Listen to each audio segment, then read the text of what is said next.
प्रिय छात्रों नमस्कार। एनसीईआरटी गणित कक्षा 10वीं में आपका स्वागत है। आज हम लोग प्रश्नावली 6.2 में ही प्रश्न क्रमांक 9 हल करेंगे। तो आइए सबसे पहले प्रश्न पढ़ लेते हैं। इसमें दिया गया है ABC एक समलंब है जिसमें AB समांतर DC है तथा इसके विकर्ण परस्पर बिंदु O पर प्रतिच्छेद करते हैं। दर्शाइए कि AO बटे BO बराबर CO बटे DO। तो आइए सबसे पहले समलंब चतुर्भुज क्या है इसको जान लेते हैं। तो आपके सामने ये चित्र है, इसमें AB जो है वो DC के समांतर है। तो समलंब चतुर्भुज की विशेषता ये होती है कि इसमें दो भुजाएं समांतर होती हैं तथा अन्य दो भुजाएं असमांतर होती हैं, तो उसे हम समलंब चतुर्भुज कहते हैं। तो यहाँ पर AB और DC तो समांतर हैं, लेकिन AD और BC ये समांतर नहीं है। इसका मतलब ये है कि ये आगे जाके कहीं ना कहीं जरूर प्रतिच्छेद हो जाएंगी। कौन कौन? AD और BC। लेकिन AB और CD देखिए ये समांतर हैं, कभी भी प्रतिच्छेद नहीं होंगी। तो ये समलंब चतुर्भुज की विशेषता होती है। अब क्वेश्चन को ध्यान से देखते हैं। इसमें लिखा है ABC एक समलंब है। तो देखिए यहाँ पर ABC एक समलंब है, ABCD एक समलंब है, ABCD, जिसमें AB समांतर DC है। यहाँ पर देखिए AB समांतर है DC। तो जो समांतर आपको क्वेश्चन में कही गई है वही आपको बनाना है। तो AB समांतर DC है। इसके विकर्ण परस्पर बिंदु O पर प्रतिच्छेद करते हैं। तो इसके विकर्ण अभी मैंने खींचे नहीं हैं, तो चलिए अब हम इसके विकर्ण खींच लेते हैं। विकर्ण कैसे खींचेंगे? AC और BD जो बिंदु O पर प्रतिच्छेद करेंगे। तो आइए विकर्ण खींच लेते हैं। ये पहला विकर्ण AC और ये दूसरा विकर्ण BD। तो इस तरीके से विकर्ण खींच चुके हैं। अब ध्यान से देखना है, बिंदु O पर प्रतिच्छेद करते हैं, यानी कि यहां पर हम एक नाम दे देते हैं बिंदु O। दर्शाइए कि AO बटे, ये हमें दर्शाना है तो ये बाद में देखेंगे। अभी इसको प्रूव करने के लिए सबसे पहले जो हमें दिया गया है हम वो लिख लेते हैं। जैसे समांतर समलंब चतुर्भुज ABCD है जिसमें AB समांतर DC, ये सब क्वेश्चन से ही आपको लिख लेना है। तो आपको क्वेश्चन से ही ये सब लिख देना है, इसमें कोई टेंशन वाली बात नहीं है कि ABCD एक समलंब है जिसमें AB समांतर DC, ये सब प्रश्न में ही लिखा है। तथा इसके विकर्ण, तो विकर्ण जो आपने चित्र में नाम दिए हैं, इस चित्र में विकर्ण आपके हैं AC और BD। तो आपको लिख देना है इसके विकर्ण AC और BD बिंदु O पर प्रतिच्छेद करते हैं। तो यहाँ पर आपको लिख देना है कि ये बिंदु O पर प्रतिच्छेद कर रहे हैं। तो ये सब लिखने के बाद आपको जो सिद्ध करना है उसको लिख लेना है। तो अब आपको हेडिंग डाल देनी है सिद्ध करना है, और जो सिद्ध करना है उसको आप लिख लेंगे। जैसे ये सिद्ध करना है AO बटे BO, तो आपको एग्जाम में लिखना है AO बटे BO इस तरीके से, बराबर आगे CO बटे DO। तो CO बटे DO ये आपको लिख देना है।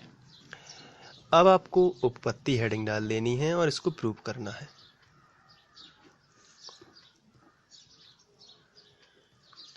तो इसके लिए थोड़ी सी आपको रचना करनी पड़ेगी। यहाँ पर एक किरण खींच लेते हैं समांतर, ताकि थेल्स प्रमेय लगा सकें, क्योंकि नहीं तो आप पूछेंगे कि ये किरण क्यों खींची गई है। तो इसका आंसर ये होगा कि यहाँ पर थेल्स प्रमेय लगाना है, इसलिए यानी आधारभूत समानुपातिकता प्रमेय। इसलिए कोई भी एक समांतर रेखा खींच लेते हैं ताकि इसको आसानी से प्रूव किया जा सके। और इसको हम कुछ भी नाम दे सकते हैं, जैसे ABCD हो गया। अब यहाँ पर EF दे देते हैं, EF। अब एक छोटी सी ट्रिक है, और उसके पहले ये रचना की है तो इसको हम कहीं यहाँ पर लिख देते हैं। जैसे रचना, यहाँ हेडिंग डाल देते हैं रचना, और ये रचना जो की है वो AB समांतर EF खींची, ऐसा लिख देते हैं। AB के समांतर EF खींची।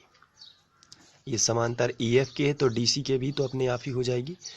तो AB समांतर EF खींची, ये हो गया। अब बहुत ही सिंपल है, उपपत्ति से अपन प्रूव करेंगे इसको।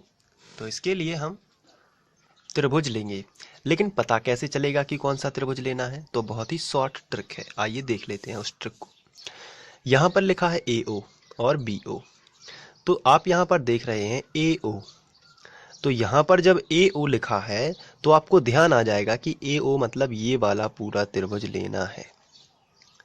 ए ओ से क्या ध्यान आएगा, कौन सा त्रिभुज लेना है, ए ओ, ये मतलब ए ओ वाला त्रिभुज लेना है इस तरीके से, ये वाला जहां मैं आपको ये दिखा रहा हूं ए ओ। तो ए और सी और डी ये त्रिभुज लेना है क्योंकि इसी में ए ओ शामिल है। फिर यहाँ पर लिखा है बी ओ, तो इससे आपको ध्यान आएगा कि आपको त्रिभुज लेना है बी ओ डी।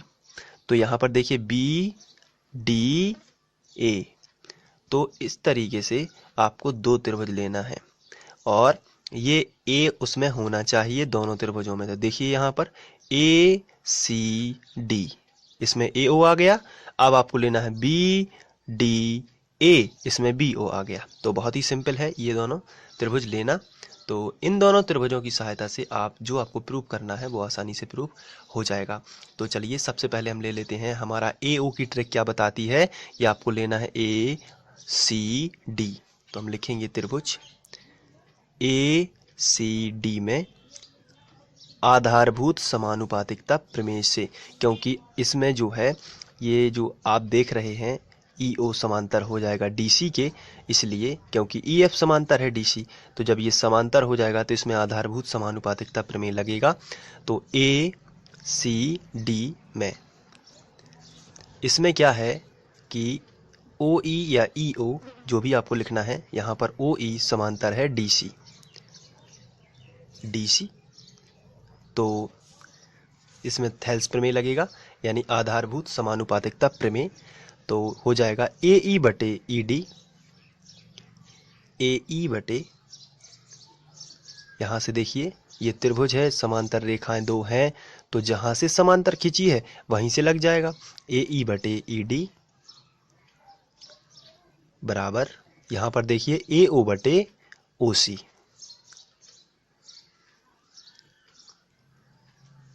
तो ये एक त्रिभुज में हो चुका है, इसे हम समीकरण 1 बना देंगे।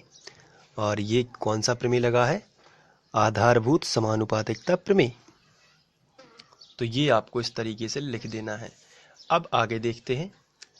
तो पहली ट्रिक से हमने त्रिभुज लिया ए ओ सी, ए सी डी, ये वाला त्रिभुज, और इसमें ये समांतर रेखा इसकी थी, इसलिए हमने आधारभूत समानुपातिकता प्रमेय लगा दिया। अब दूसरा त्रिभुज हमें कौन सा लेना है, तो बी ओ की ट्रिक से हमें पता चला बी ओ यानी कि इसी से कंटिन्यू चलना है और ए ओ दोनों में उभयनिष्ठ लेना है, यानी बी डी ए। तो हमें दूसरा त्रिभुज लेना है बी डी ए में।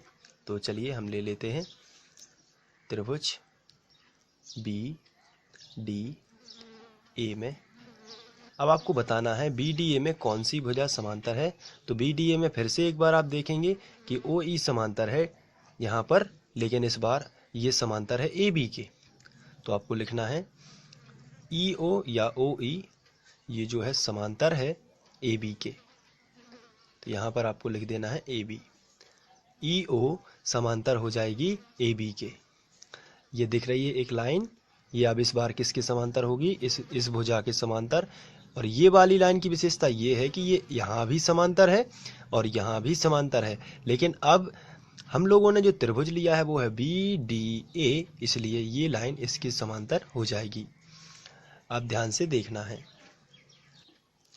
जब ये वाली लाइन इसके समांतर है तो होगा ए ई बटे ई डी, या फिर आप इसको इसी तरीके से लिखेंगे, पहले ऊपर ये वाली लिख लेंगे फिर ये वाली लिखेंगे। तो अब आपको लिखना है डी ई बटे ई ए।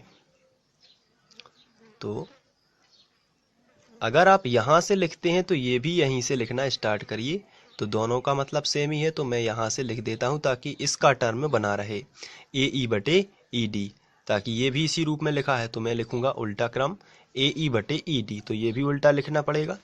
तो चलिए लिख देते हैं, कोई प्रॉब्लम नहीं है। तो ए ई बटे ई डी बराबर, यहाँ से स्टार्ट होगा बी ओ बटे ओ डी, बी ओ बटे ओ डी, और इसे हम समीकरण 2 बना देते हैं। यहाँ भी आपको सेम टू सेम यही लिख देना है, आधारभूत समानुपातिकता प्रमेय। अब समीकरण 1 व 2 से स्पष्ट है कि ए ई बटे ई डी यहाँ भी है और ए ई बटे ई डी यहाँ भी है, तो ये दोनों कैसे हैं, बराबर। तो आपको लिखना है समीकरण 1 व 2 से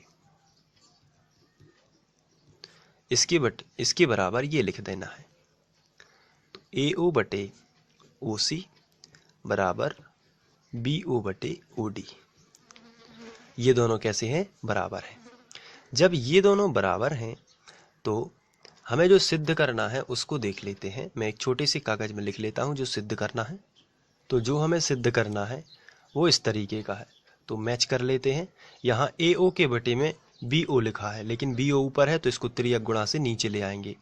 तो AO बटे BO बराबर ऊपर लिखा है CO, तो ये OC को हम CO भी लिख सकते हैं, तो पहले हम OC ही लिख देते हैं और बटे में OD को हम DO लिख सकते हैं, लेकिन अभी OD ही लिख सकते हैं। अब इसको कन्वर्ट कर देते हैं या करके, ये भी या ही है। तो AO बटे BO बराबर OC को हम इस अनुसार लिख देते हैं CO, क्योंकि उतना ही रेखाखंड रहेगा, और OD को हम लिख सकते हैं DO, और ये हो जाएगा प्रूव्ड। इस तरीके से ये क्वेश्चन नंबर 9 यानी कि 9वां प्रश्न सॉल्व हो जाता है। तो आशा करता हूँ कि आप लोगों को ये समझ में आ रहे होंगे, और यदि समझ में आते हैं तो मुझे कमेंट करके बताइए। आपको कहीं भी कोई भी दिक्कत है तो आप मुझे कमेंट में बता सकते हैं, मैं उसका रिप्लाई करूँगा। साथ ही साथ आप इसी तरीके से मेहनत करते रहिए और आगे बढ़ते रहिए। आपका कोर्स सही समय पर कंप्लीट होगा, उसकी आपको कोई भी टेंशन नहीं लेनी है, बस आपको मेहनत करते रहनी है। Thank you.